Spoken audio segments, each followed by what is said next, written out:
Israel Hamas இடையிலான போர் தொடரும் நிலையில் இப்பொழுது காசா பகுதியில் இஸ்ரேல் தரைவழி தாக்குதலை ஆரம்பித்துள்ளது. காசாவில் சமீபத்தில்தான் இஸ்ரேல் வான்வழி தாக்குதலை ஆரம்பித்திருந்த நிலையில் இப்பொழுது தரைவழி தாக்குதல் தொடரப்பட்டுள்ளது. மேலும் காசா மக்களுக்கு இஸ்ரேல் கடைசி எச்சரிக்கையும் விடுத்துள்ளது. இஸ்ரேல் ஹமாஸ் இடையே கடந்த ஜனவரி மாதம் போர் நிறுத்த ஒப்பந்தம் கையெழுத்தானது. இருப்பினும் ஹமாஸ் பணைய கைதிகளை விடுவிக்க மறுப்பதாக சொல்லி இஸ்ரேல் கடந்த சில நாட்களுக்கு முன்பு திடீரென வான்வழி தாக்குதலை ஆரம்பித்திருந்தது. இந்த சூழலில் இஸ்ரேல் அடுத்த கட்டமாக தரைவழி தாக்குதலை ஆரம்பித்திருக்கின்றது. மத்திய மற்றும் தெற்கு காசாவில் குறிப்பிட்ட இடங்கள் துல்லியமாக குறிவைத்து தாக்கும் தரைவழி தாக்குதலை ஆரம்பித்துள்ளதாக இஸ்ரேல் பாதுகாப்பு படை தெரிவித்துள்ளது. முக்கியமான பகுதிகளை மீண்டும் கட்டுப்பாட்டை பெற்று வருவதாகவும் இஸ்ரேல் தெரிவித்துள்ளது. போர் நிறுத்தத்தை கைவிட்ட இஸ்ரேல் கடந்த சில நாட்களுக்கு முன்பு மிகப்பெரிய வான்வழி தாக்குதலை நடத்தியது. அந்த வான்வழி தாக்குதலில் 200 குழந்தைகள் உட்பட 506 பலஸ்தீனியர்கள் காசாவில் உயிரிழந்தனர்.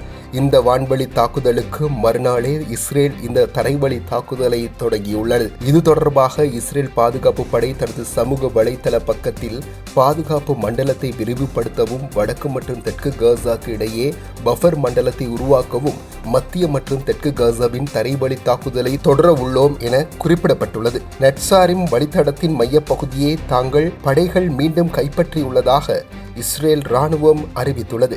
காசாவை வடக்கு மற்றும் தெற்கு பகுதிகளை பிரிக்கும் முக்கிய பாதையாக நட்சாரியம் வழித்தடத்தின் பெரும் பகுதியை ராணுவம் கைப்பற்றியுள்ளதாக டைம்ஸ் ஆஃப் இஸ்ரேல் தெரிவித்துள்ளது. குறிப்பாக சலாவுத்தீன் சாலை மற்றும் சலாவுத்தீன் வீதியை கைப்பற்றியுள்ளதாகவும் தெரிவித்துள்ளது. இதற்கிடையே இஸ்ரேல் பாதுகாப்பு அமைச்சர் இஸ்ரேல் காட் ஹமாஸ் அமைப்புக்கு இறுதி எச்சரிக்கை விடுத்துள்ளார். அவர் கூறுகையில், காசா மக்களே, இது உங்களுக்கு கடைசி எச்சரிக்கை. அமெரிக்க அதிபரின் ஆலோசனையை கேளுங்கள்.